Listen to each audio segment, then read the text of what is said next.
नमस्कार दोस्तों, स्वागत है आपका आपके यूट्यूब चैनल टुडेज न्यूज पर। तो दोस्तों देखते हैं क्या है आज की हेडलाइंस। सौरव गांगुली ज्वाइन करेंगे यह पार्टी।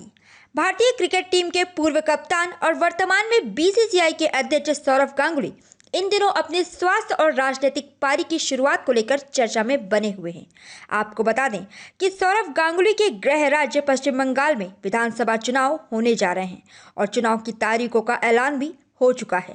ऐसे में पिछले कई दिनों से सौरव गांगुली के भारतीय जनता पार्टी को ज्वाइन करने की अटकलें लगाई जा रही हैं और पूरे भारत में मौजूद उनके करोड़ों फैंस यह देखना चाहते हैं कि गांगुली किस पार्टी को ज्वाइन करने वाले हैं। तो इस पूरे मामले पर खुद सौरव गांगुली का बयान सामने आया है, जिसमें उन्होंने कहा कि जब मैं बीसीसीआई का अध्यक्ष बना था तब उससे ठीक पहले मुझे यह पद नहीं चाहिए था और जब मैं कप्तान बना तब भी मुझे यह उम्मीद नहीं थी कि सचिन अचानक कप्तानी छोड़ देंगे। यह सब पल मेरे जीवन में आते गए और सब होता चला गया। जीवन में मुझे कई बड़े मौके मिले हैं। इस मामले में भी देखते हैं आगे क्या होता है। स्वास्थ्य को लेकर उन्होंने बताया कि वे अब ठीक है और अपना काम शुरू करने जा रहे हैं। चीन को आई अक्ल। लद्दाख में भारत के हाथों पिटने के बाद चीन को थोड़ी थोड़ी अक्ल आना शुरू हो गई है। सीमा में एक तरफ जहां डिसएंगेजमेंट की प्रोसेस पूरी हो चुकी है, तो वहीं दूसरी तरफ हॉट स्प्रिंग, गोगरा, डेप्सांग जैसे कुछ पॉइंट्स पर अभी भी गतिरोध जारी है।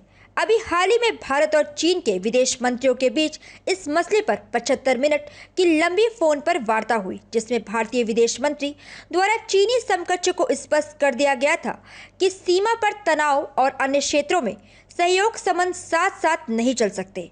अब इस वार्ता के बाद चीन के विदेश मंत्री का पहला बयान सामने आया है, जिसमें उन्होंने कहा है कि भारत चीन सीमा विवाद इतिहास की देन है। यह चीन भारत संबंध के लिए पूरी तरह से जिम्मेदार नहीं है। भारत और चीन एक दूसरे के लिए खतरा नहीं बल्कि दोस्त है।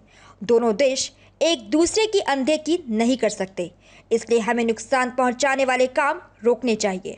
आगे उन्होंने कहा कि विश्व यह उम्मीद करता है कि चीन और भारत दोनों बहुध्रुवीय व्यवस्था को मजबूत करें। चीन के विदेश मंत्री का यह बयान ऐसे समय में आया है जब क्वाड देशों के प्रमुखों के बीच मीटिंग होने वाली है और इस क्वाड ग्रुप के गठन का उद्देश्य ही चीन के विस्तारवाद को रोकना और साझा वैश्विक हितों की रक्षा करना है।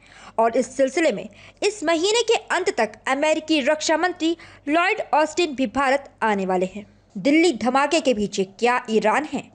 जनवरी महीने के अंत में इजरायल और भारत के बीच राजनयिक संबंधों की 29वीं वर्षगांठ के मौके पर इजरायली दूतावास के पास एक बम धमाका हुआ था। इस बम धमाके के बाद जांच एजेंसियों को चिट्ठी मिली थी, जिसमें 2 ईरानियों की हत्या का बदला लेने की बात कही गई थी। एक मीडिया रिपोर्ट्स के मुताबिक इस बम विस्फोट की जांच कर रहे एनआईए और इजरायली खुफिया एजेंसी मोसाद को इस जांच में ईरानी कुर्द फोर्स के खिलाफ पुख्ता सबूत हाथ लगे हैं एवं इस बम को भारत में ही रहने वाले एक सिया मॉड्यूल ने प्लांट किया था और जानबूझकर ऐसे सबूत छोड़े गए थे जिसमें यह लगे कि यह हमला आतंकी संगठन आईएसआईएस ने करवाया है। ईरान की यह हरकत भारत के साथ उसकी दोस्ती और विश्वास को चोट पहुंचाती है। किसी अन्य देश के साथ अपनी दुश्मनी के लिए भारतीय सीमा का उपयोग कर अपने संबंधों को खराब करने का काम किया है। भारतीय टीके ने बचाया दुनिया। अमेरिका के शीर्ष वैज्ञानिक डॉक्टर पीटर होटेस ने एक ऐसा बयान दिया है जिसमें भारतीय वैक्सीन के प्रति दुनिया का विश्वास और अधिक मजबूत हुआ है। उन्होंने कहा है कि इस महामारी के दौरान दवा के क्षेत्र में व्यापक अनुभव एवं ज्ञान के कारण भारत को फार्मेसी ऑफ द वर्ल्ड कहा जाता है। दुनिया में सबसे बड़ा दवा निर्माता देश भारत है और सबसे अधिक देशों ने कोरोना वैक्सीन खरीदने के लिए भारत से संपर्क किया है। एमआरएनए के 2 टीकों का दुनिया के कम एवं मध्यम आय वाले देशों पर प्रभाव नहीं पड़ता, लेकिन भारत के टीके ने दुनिया को बचाया है और इस योगदान को कम नहीं समझना चाहिए। कोविड-19 टीके का विकास वायरस से लड़ने में दुनिया को भारत का तोहफा है। अगर आपने मेरे चैनल को अभी तक सब्सक्राइब नहीं किया है तो प्लीज़ लाइक करिए, शेयर करिए और सब्सक्राइब करिए।